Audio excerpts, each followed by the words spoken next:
Hello বন্ধুরা, নুপুরের রান্নাঘরে আপনাদের সবাইকে স্বাগত। আজকের আমি আপনাদেরকে দেখাবো ডিমের অন্যরকম একটা রেসিপি। চলুন দেখে নেওয়া যাক। এখানে আছে বেসন, অল্প নুন আর অল্প হলুদ। এটাকে মাখিয়ে নিই। বেসনটাকে গুলিয়ে নিলাম।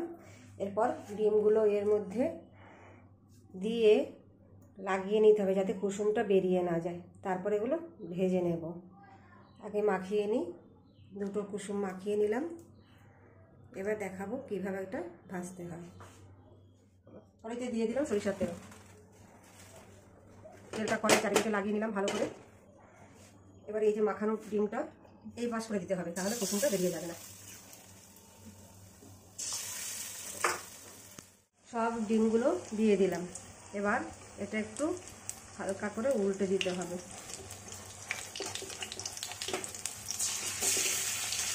হয়ে গেছে। এবার এটা তুলে নেব। দেখুন কুসুম একদম বেরোবে না, আটকে গেছে ভিতরে বেসনে। ওই তেলের মধ্যেই আরেকটু তেল দিয়ে দিলাম। এবার ওই তেলের মধ্যে দিয়ে দেবো পেঁয়াজ কুচি। পেঁয়াজটা একটু ভাজা ভাজা হবে। এর মধ্যে দিয়ে দেবো, পেঁয়াজটা একটু বাদামি করে ভাজা হলো, এর মধ্যে দিয়ে দেবো রসুন কুচি, কাঁচা লঙ্কা কুচি, রেড করা আদা।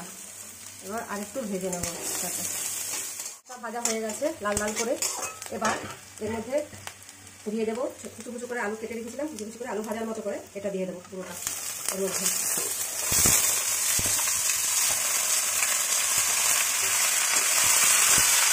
ভালো করে মিশিয়ে নিতে হবে।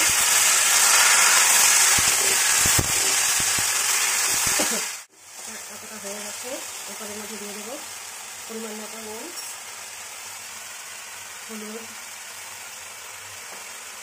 তারপরে দেবো টমেটো কুচি। ভালো করে নেড়ে নিতে হবে।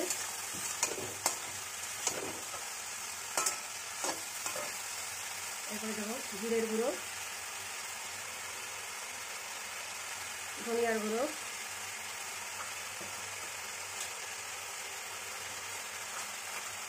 আর লঙ্কার গুঁড়ো। ভালো করে ভেজে নিতে হবে এটাকে। তারপর দিয়ে দিলাম মশলাটাকে মিশিয়ে নিলাম। দেখুন বন্ধুরা কি সুন্দর কালার এসেছে, খেতেও হবে দুর্দান্ত। গরম ভাতের সাথে এই রেসিপিটা হলে আর কোনো কিছুর দরকার হবে না। একবার বাড়িতে করে আপনারা অবশ্যই খাবেন এবং কমেন্ট করে আমাকে অবশ্যই জানাবেন রান্নাটা কেমন হয়ে গেছে। এবার এটা দিয়ে দেবো জল।